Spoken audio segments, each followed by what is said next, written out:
السلام علیکم دوستو، کیسے ہیں آپ سب؟ امید کرتا ہوں خیریت سے ہوں گے۔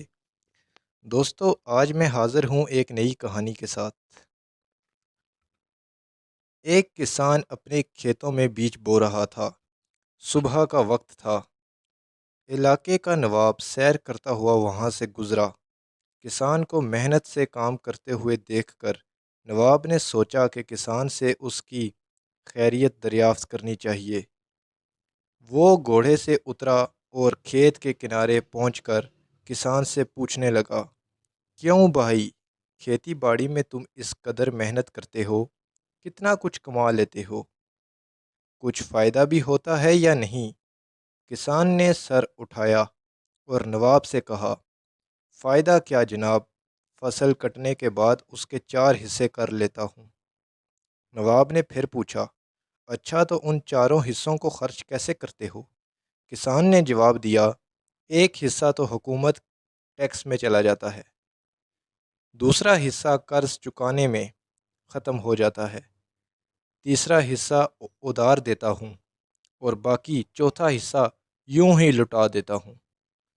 نواب کو کسان کی یہ عجیب و غریب باتیں سن کر بہت تعجب ہوا۔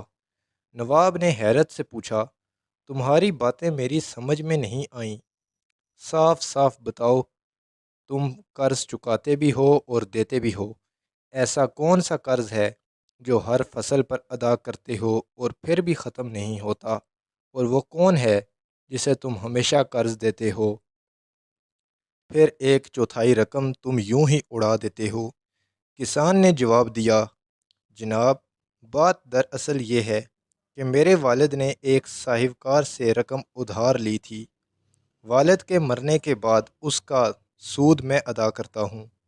نواب نے پوچھا کہ ایک حصہ ٹیکس دیتے ہو اور دوسرا حصہ یہ سود ادا کرتے ہو، تو تیسرا حصہ کسے ادھار دیتے ہو؟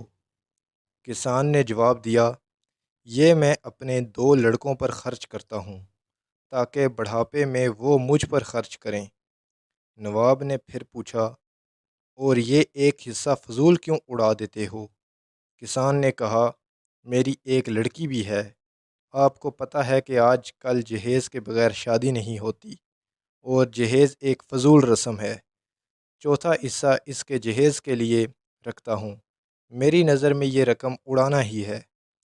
نواب اس کسان کی گفتگو سے بہت متاثر ہوا اور ایک بڑی رقم سے انعام کے طور پر دے کر رخصت ہو گیا۔ دوستو، یہاں پر کہانی ختم ہو گئی ہے، لیکن میں کچھ مزید کہنا چاہوں تو وہ یہ ہے کہ کہانی سے یہ واضح ہوا ہے کہ کسان بہت ہی عقل مند ہے، جو اپنے بجٹ کو بڑی عقل مندی سے چلا رہا ہے، یعنی فخر سے کہہ سکتے ہیں کہ یہ عقل مند کسان ہے۔ مگر اس کی فصل کے چاروں حصوں کی بات اگر کی جائے تو پہلا حصہ وہ سرکاری ٹیکس ادا کرتا ہے، یہ پھر بھی قابل قبول ہے۔ ہمیں چاہیے کہ ہم دوسروں سے قرضے وغیرہ لینے کے بجائے خود ٹیکس ادا کر کے اپنے ملک کی بہتری کے بارے میں سوچیں۔ دوسرے حصے سے کسان قرض چکاتا ہے جس میں وہ سود ادا کرتا ہے۔ دوستو، سود اللہ کے نزدیک ایک ناپسندیدہ چیز ہے۔ دنیا کے ہر کونے میں چلے جائیں، سب اس کو ناپسندیدہ نہیں کہتے ہیں۔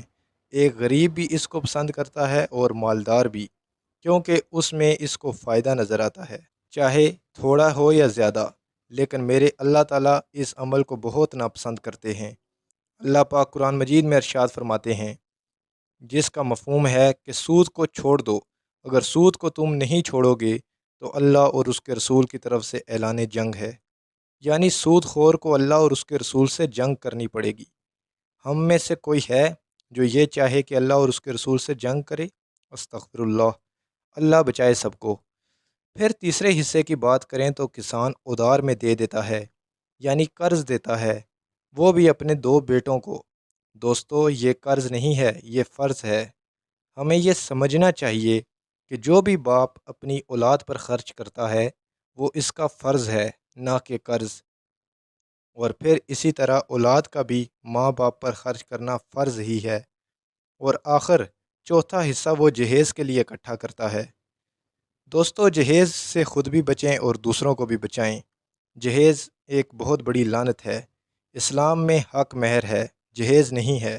لیکن آج زمانہ ایسا آ گیا ہے، مثلاً لوگ 50,000 حق مہر دیتے ہیں اور 3 لاکھ کا جہیز لے لیتے ہیں، یعنی 2.5 لاکھ مفت میں کما لیتے ہیں اور اللہ تعالیٰ کو ناراض کر دیتے ہیں۔ لہٰذا خود بھی بچیں اور اپنے ارد گرد کے لوگوں کو بھی بچائیں۔ تو دوستو، کیسی لگی آپ کو آج کی یہ کہانی؟ اگر اچھی لگی تو ایک لائک کر دیں تاکہ میری حوصلہ افزائی ہو جائے، اور اگر چینل پر نئے ہیں تو نیچے دیے گئے سبسکرائب کے بٹن کو دبائیں اور ساتھ بیل آئیکن کو بھی پریس کر دیں تاکہ آنے والی ایسی مزید ویڈیوز آپ تک وقت پر پہنچ سکیں۔ تو تو پھر حاضر ہوتے ہیں ایک نئی کہانی کے ساتھ، ایک نئی ویڈیو کے ساتھ۔ تب تک کے لیے اپنے بھائی کو دیجیے اجازت۔ اللہ حافظ۔